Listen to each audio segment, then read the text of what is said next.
Yo, so I wanted to give my final thoughts on the album after listening to it for a couple of more times through.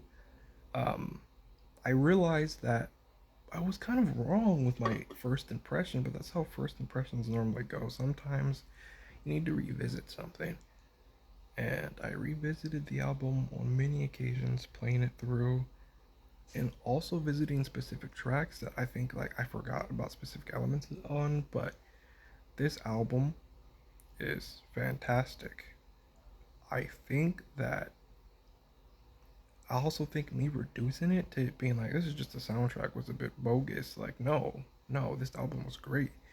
Now I do think there were moments on certain tracks where the ideas were great, but it coming together as a whole track maybe could have been executed just slightly better, which is what I meant by like by the album feeling very full of refrains and filler. But the more and more you listen to it, actually, it's really just fine. I can't explain what I how I like it now. It's hard for me to put into words for some reason. God, I'm horrible at talking.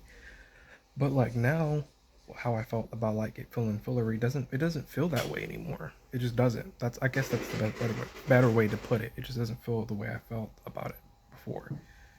And this album, I feel like one thing I didn't touch on enough was that this album was very cinematic. It was just really good. And I'm upping the ranking of this album to an 8.7. I think I still like After Hours more, but it might go up with more and more listen. It honestly might. This album is just crispy. The sounding, the production, everything about it is crispy. I still don't like Drive though. That track is still weird. Also, I find it weird that Dancing in the Flames isn't on this album. I thought Dancing in the Flames would have gone great before or after Drive and the album flow, but it's not on here, and I still think Timeless is out of place. But aside from that, I think the album is great. Um, yeah, and I do feel like one thing he did great was really blending all of his eras into this one album in a way. Like I feel like you can identify each era in specific moments of a track or in the entire album.